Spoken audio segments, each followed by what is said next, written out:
पाहिल्यानंतर तुम्हाला स्वच दर्शन होतं, स्वात्मज्ञान होतं, त्याला म्हणतात साधू दर्शन. विठ्ठल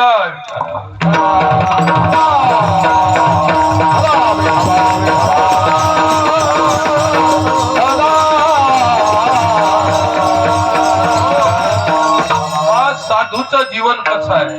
आज सोनियाचा दिवस.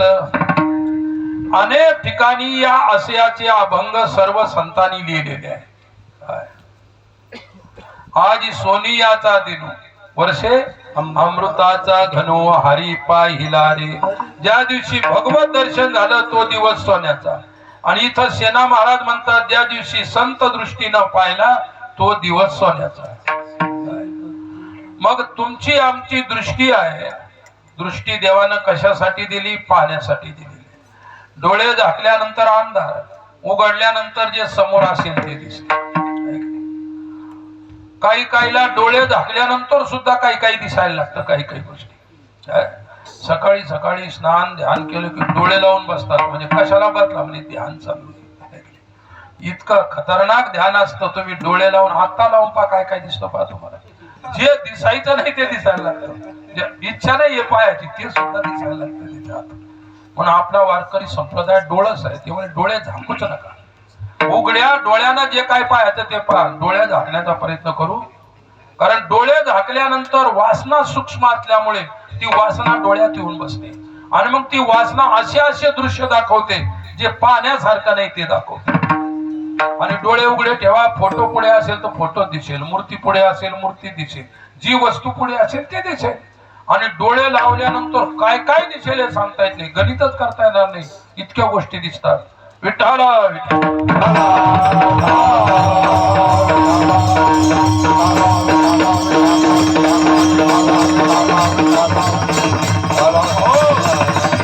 दोन दोस्त होते, छोटे छोटे परिवार.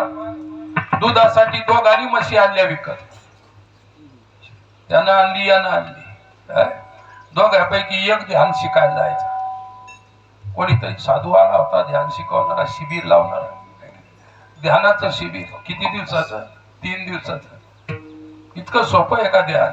यम नियम आसन प्राणायाम प्रत्याहार धारणा ध्यान 7वी पायरी आहे ध्यान. 6 पायऱ्या अगोदर ओलांडल्यानंतर ध्यान लागू शकते. आणि तुम्हाला 3 दिवसातच लगेच ध्यान लागायला. अरे शिबिर घेणाराही फसवणूक करणारा आहे, ते ध्यान लावणारे ते सुद्धा फसलेले आहे. 1400 वर्ष गेले संत चांगदेवांचे, तरी सुद्धा ध्यान साधलं नाही. 1400 वर्ष. माऊलीची कृपा झाल्यानंतर कुठेतरी ध्यान साधलं. विठ्ठल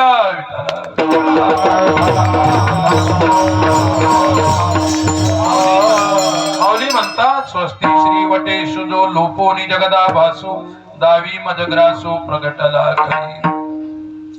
तुझ्या मनामध्ये जे वासनामय विषय आहे त्याचा माऊलीने ग्रास केला. आणि वासना गेल्यानंतर शेष राहिला परमात्मा. मग आता ध्यानात कोण राहिला? वासना गेल्यानंतर एकच विषयाकार होत असते ध्यान. वृत्ती एक विषयाकार होते. मग वृत्तीला एक विषयाकार करण्यासाठी चांगदेवाला 1400 वर्ष जमलं. ज्यावेळी माऊलीची भेट झाली त्यावेळी जमलं. विठ्ठल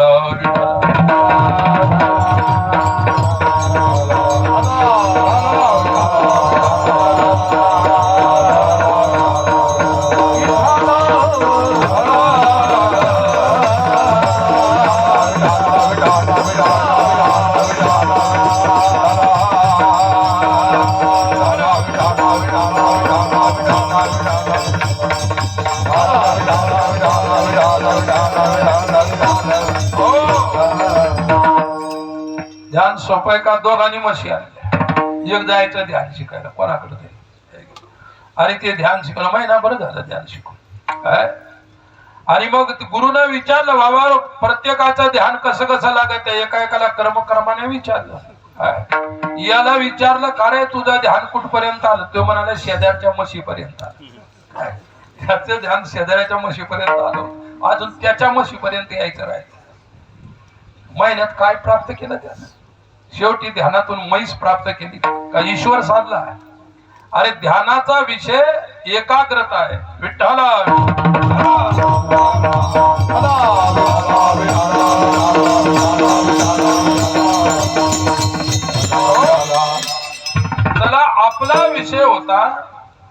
दृष्टी देखिली संतासी, ज्या दृष्टीने आज संत पाहिला तो दिवस सोन्याचा. लोखंड असतं, पितळ असतं, कढईचं भांडे असतात, काचेचे असतात, आणि एक म्हणतात पारसमणी आहे. काय आहे? पारसमणी आहे. मग पारसमण्याला जर पितळाचं भांड स्पर्श केलं त्याचं सोनं होतं का? नाही होत. स्टीलचं भांड स्पर्श केलं त्याचं नाही सोनं होत. कलईचं केलं त्याचं सोनं होत नाही. काशाचं लावलं त्याचंही सोनं होत नाही. मग सोनं काय याचं होतं? लोखंड लावल्यानंतर त्याचं सोनं होतं. काय म्हणजे लोखंडा सर्वात हिनकड धातू जर कोणता असेल लोखंड आहे. सर्वात कमी किमतीचा धातू जर कोणता असेल तर लोखंड आहे. सोनं म्हणजे किमती वस्तू. विठ्ठल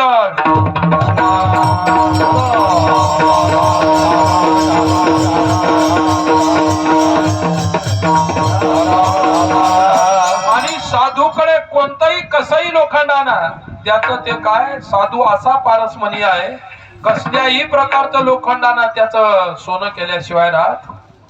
मागलिया मोला मागून रे, मागलिया मोला मागून रे, मागलिया मोला मागून रे, मागलिया लोखंडाचा विळा परिसाला मागलिया मोला मागून रे, मागलिया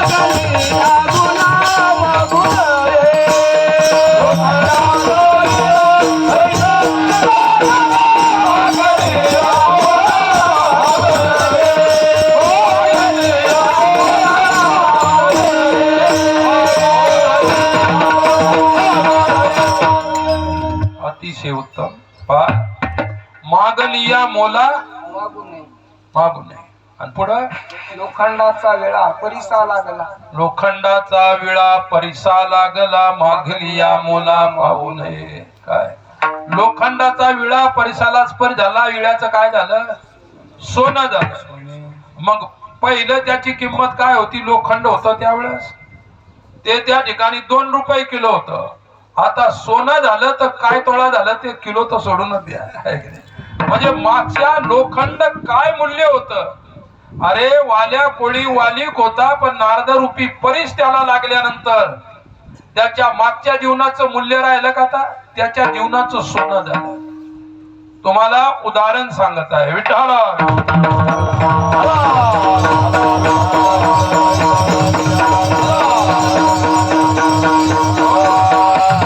महात्मा कबीराचे शब्द आहे.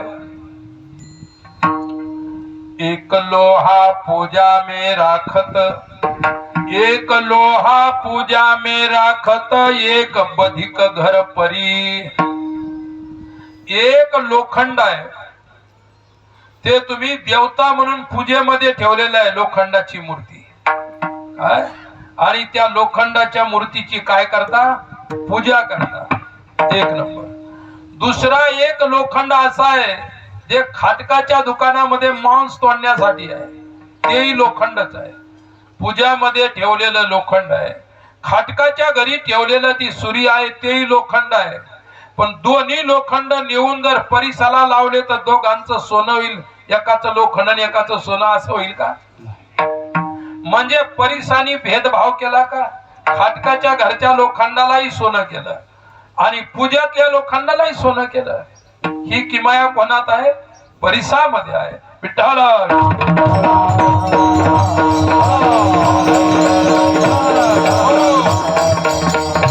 लोह परिसाची नसा हे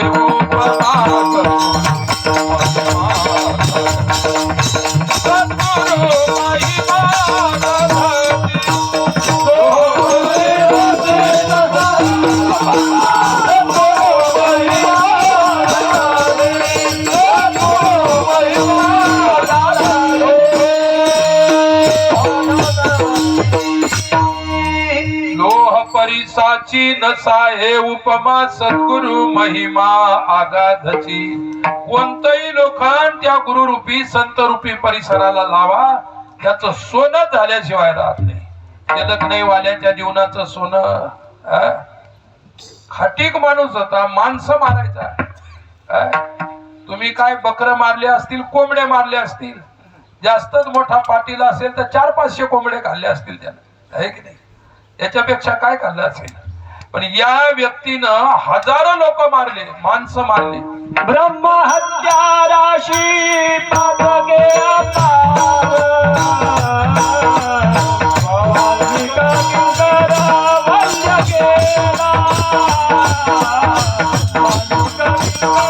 वाल्मिक किंकर वंद्य केला,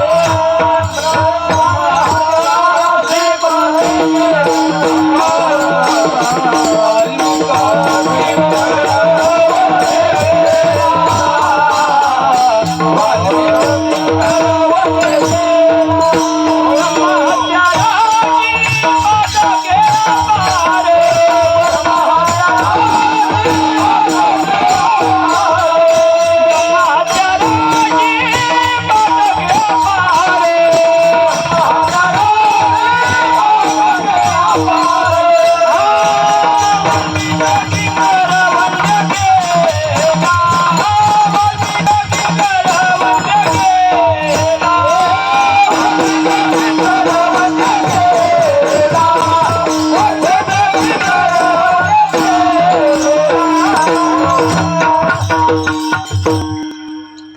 ब्रह्महत्याराती पातके अपार, वाल्मिक किंकर वंद्य केला.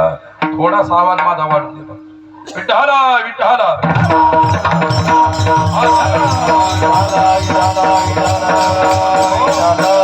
कोंबडे मारले का, बकरे मारले का त्यानं? नाही. काय किती चांगला माणूस. अरे निरापराध प्राण्यांचा वध करून पोटाचा खळगा भरणं त्याच्यासारखं पाप नाही. त्याच्यापेक्षा माणसं मारून खाना. एरी जास्त लोकसंख्या जास्त झाली काय? आणि ज्यावेळी बकरे मांजर कुत्रे हे संपतील ना, त्यावेळी तुमच्यावरच वेळ येणार आहे, लक्षात ठेवा. सिंह हे पाहत नाही का हे कुत्रा आहे का, हे बकरू आहे का, माणूस आहे ते नाही पाहत. सिंह खेद कर्म झालं त्याची भोग आले, खेद कर्म झालं त्याची भोग आले.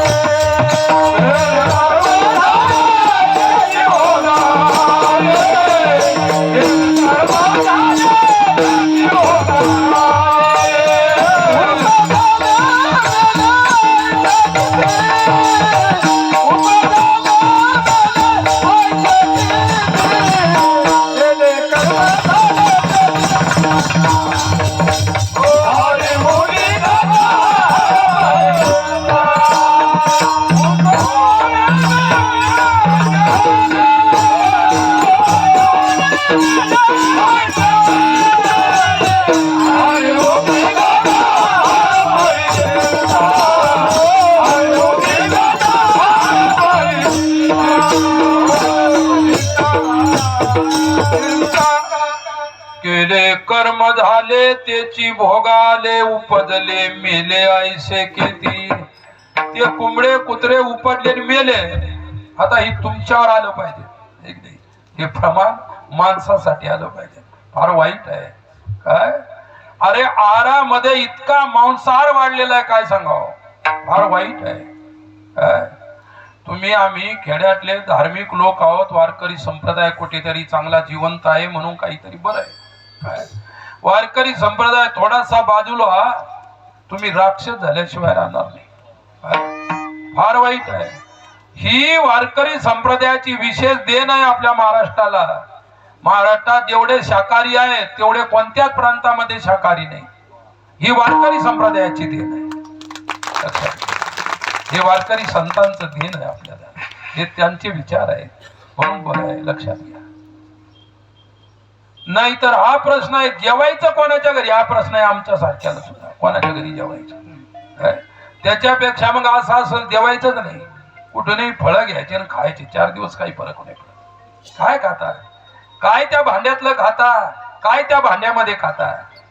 किती अवघड आहे, फार अवघड आहे, लक्षात ठेवा. मला सांगायचं की वाल्मिक किंकर वंद्य केला, ब्रह्म हत्या राशी पातकी अपार. त्यानं कोले कुत्रे मारले का, कोंबडे बकर, ब्रह्म हत्याराशी जे त्या ठिकाणी ब्रह्मज्ञानी लोक अशा लोकांना अगोदर मारायचा असा खतरनाक होता. पण त्यालाही सुद्धा वंद्य केलं. कशाने? परिसाने. नारद परीस होऊन आले आणि त्याच्या जीवनाचं सोनं केलं. तुम्हाला एक उदाहरण सांगतो. विठ्ठला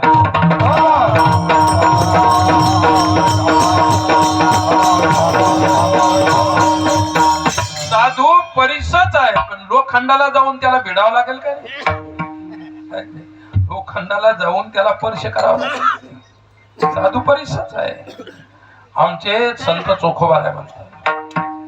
काय म्हणतात? खटनट यावे शुद्ध भोनी जावे, खटनट यावे शुद्ध भोनी जावे, खटनट यावे शुद्ध भोनी जावे,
खटनट यावे शुद्ध होनी जावे, दौंडी पिटवी भावे चोखावे. चोखोरा दौंडी देतात. कसेही या आणि संत रूपी परिसाला स्पर्श करून सोनं करून जा. सोनं करून. अरे आता जर परिस असताना कुठं तर तुम्ही तुमचे नागर सुद्धा ट्रॅक्टर सुद्धा नेऊन स्पर्श करून आणले. सोन्याचे ट्रॅक्टर. परंतु बरं झालं त्या ठिकाणी ते नाही असं नाही. असेल कुठे? लक्षात ठेवा. विठ्ठला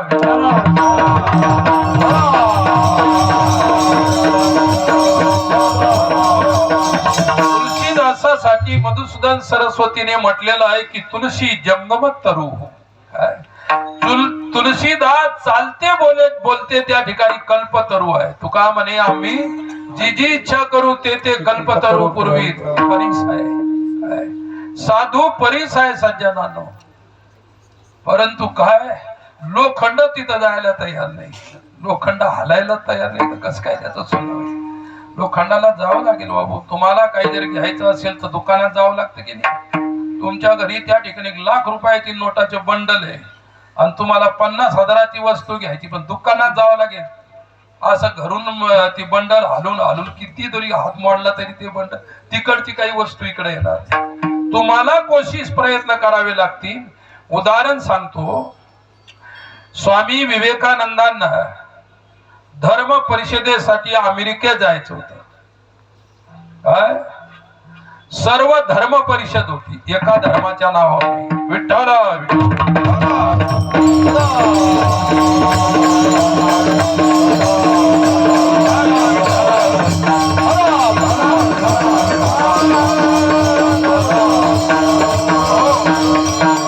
आणि शेवटी त्यांचा प्रवास ते राजे लोकांना भेट देत होते व तिकडे जायचं होतं. राजस्थान मध्ये गेले एका राजाकडे. राजस्थान मध्ये एका राजाकडे गेल्यानंतर राजाने त्यांचा स्वामी विवेकानंदांचा खूप मोठा स्वागत सत्कार केला. स्वामीजी खुश झाले. अरे सन्मान केल्यानंतर कोण खुश होणार नाही? सन्मान केला, सत्कार केला, खुश झाले. विठ्ठला विठ्ठला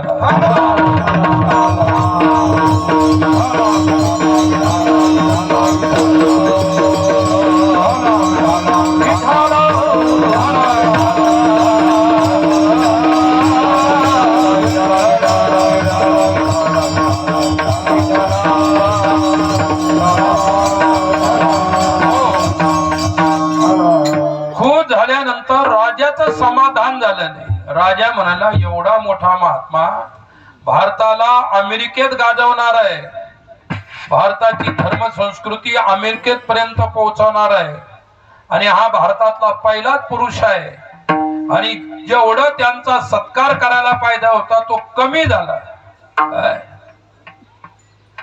कमी झाला.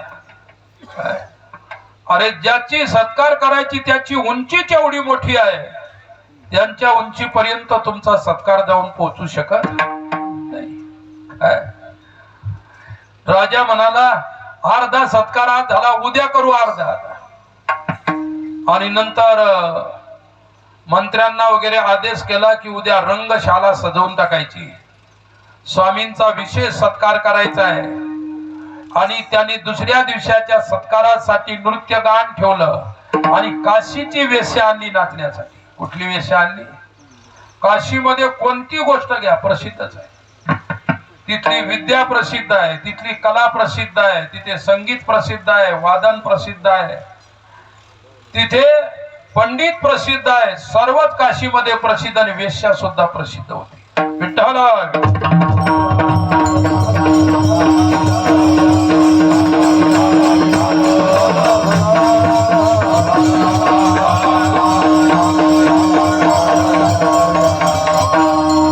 काशीमध्ये तबला शिकवणारे गुरु होते लख्खी महाराज म्हणून. ज्यांनी किसन महाराजांना तबला शिकवला, शांताप्रसाद बुदई महाराज होते, त्यांना तबला शिकवला, ते जगत प्रसिद्ध तबला वादक. नंतर ते तुमचे काय म्हणतात तबला वादक झाकीर हुसेन, त्यांच्या वडिलाला सुद्धा त्यांनी तबला शिकवला होता. तबला शिकवणारे एवढे प्रसिद्ध होते, म्हणजे प्रसिद्ध नव्हते परंतु खूप मोठे हस्ती होते. आणि ज्यावेळी विद्यार्थ्याला बोल द्यायचे तर तबला मांडीवर घ्यायचे. ज्या तबल्याने मला कीर्ती दिली त्या तबल्याला जमिनीवर टेकवणार. तुम्हाला तुमच्या वाद्याने कीर्ती दिली, तुमच्या प्रती ते वाद्य देव आहे, त्याचा सन्मान करा. आणि जो तुम्ही जेवढा त्याचा त्या उपकरणाचा सन्मान कराल तेवढे तुम्ही मोठे व्हाल.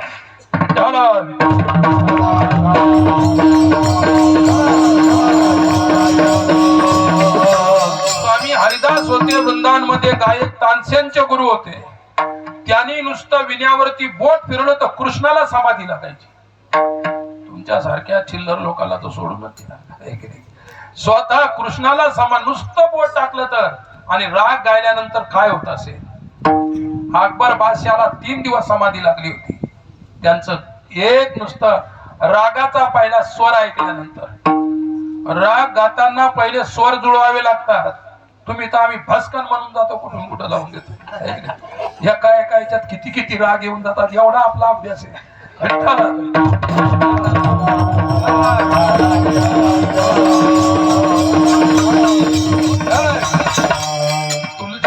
तुलसी सप्ताह काशीमध्ये तुळशी घाटावर होतो. पंडित भीमसेन जोशी सारखे मोठमोठे गायक त्यावेळी, आजही तो आहे, निशुल्क सेवा करायला. तिथं नंबर लागणं महत्वाची गोष्ट असते. मोठमोठ्या कलाकाराचा नंबर, वादनातले कलाकार, बासुरीचे कलाकार, सर्व वाद्याचे कलाकार आणि गाणारे कलाकार. आम्ही एक दिवस, माझ्या सोबतचा दोस्त होता, म्हणले अरे आपण तिथं संगीत सप्ताह चालू आहे, आपण जाऊ ऐकायला. पंडित जसराजचं त्या ठिकाणी गायन सुरू होणार होतं, आणि जे त्यांनी त्या ठिकाणी रागाचे स्वर लावायला सुरुवात केली, पाऊण घंटा स्वर जुळवायलाच गेले. आमच्याच बरोबरच म्हणजे पागल तर नाही, गाणार कधी आहे. अरे म्हटलं रागच जुळला नाही तर गाणार कधी आहे. त्याच्यातलं आपल्याला ज्ञानच नाही तर माणूस तो परेशान राहतो. म्हणजे बा तुला ऐकायचं तर ऐकत बस, मी चाललो, म्हणजे आपण काही ऐकू शकत नाही. मला वाटलं सुरुवात करेल ते का शनिमाचं गाणं आहे का लगेच सुरुवात करायला. विठ्ठला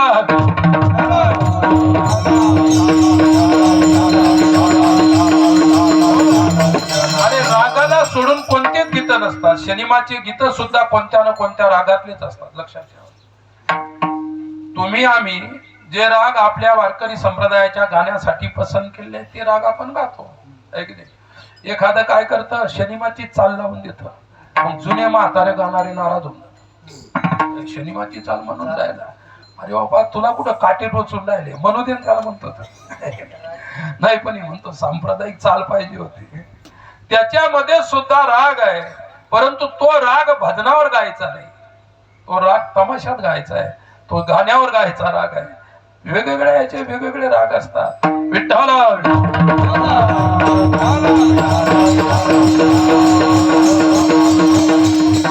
ते राग गाऊन एखाद्या वेळी चहा लेट झाला की तुम्हाला पुन्हा वरून दुसरा राग येतो, भजनच बोंबलणं म्हणून गेलं, रागातच गेलं. म्हणजे त्या रागापेक्षा तुमचा राग किती खतरनाक आहे. भजन बोलणारा राग. विठ्ठल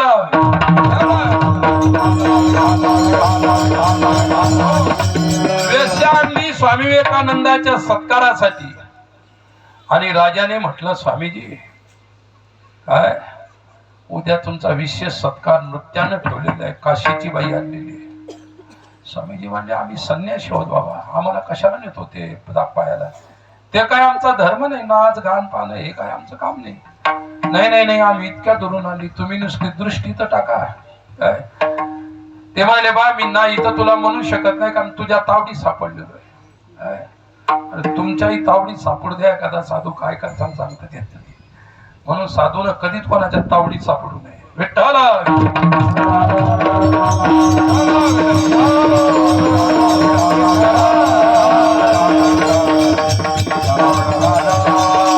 आठ दिवसापूर्वी एका खटके महाराजांच्या मी तिथं काल्याचे कीर्तन होते. महाराज होऊन गेले, आत्मज्ञानी पुरुष होते, ते होऊन गेले. काय अशा गोष्टी चालतात चालतात एकदमच त्यांना खटका आला की लगेच दगड हातात ढेकळं. ऐकणारे पळालेच पाहिजे. जोपर्यंत पाहिजे तोपर्यंत बसू द्यायचे, आणि नाही पाहिजे त्यावेळी खटका आणायचा. तो खटका फक्त त्यांनाच माहित असतो की माझा खटका खोटा आहे, पण हे खोटे मला तावडी सापडवतील म्हणून खटका आल्याशिवाय जमत. खटकाही कधी फार फार उपयोगाचा असतो. विठ्ठल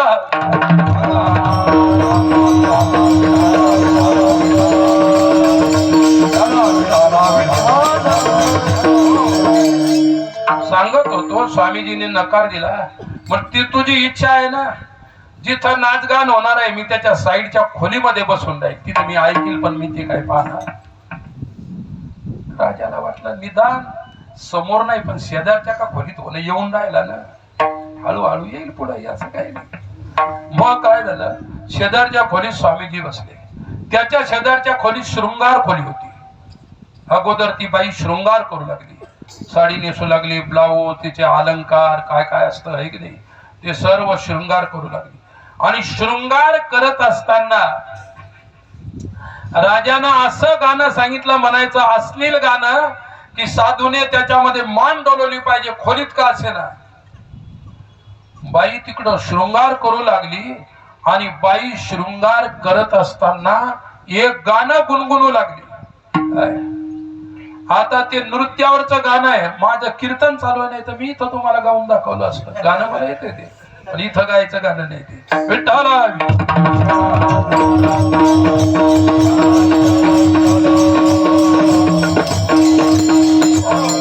गाण्याचा अर्थ सांगतो काय होता. गाण्याचा अर्थ असा होता, एक लोहा पूजा में राखत, एक घर बधिक परी.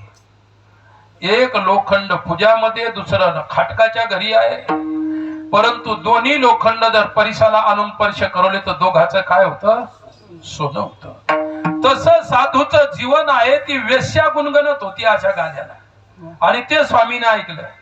स्वामीने ते गीत ऐकल्यानंतर वेश्या शृंगार करून स्टेजवर आली. तिचे आता तालावरती पाय थरणार, नृत्य करणार तिचे पाय.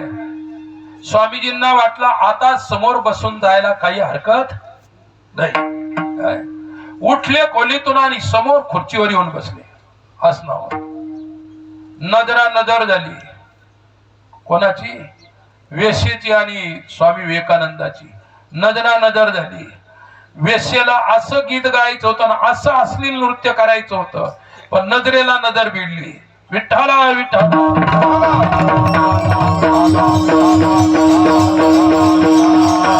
लोखंडाच्या नजरेला सोन्याची नजर भिडली. काय झाली? लोखंडाच्या नजरेला सोन्याची नजर लागली.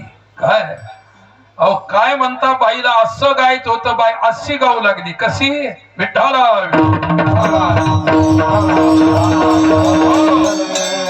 गुण गावत नाच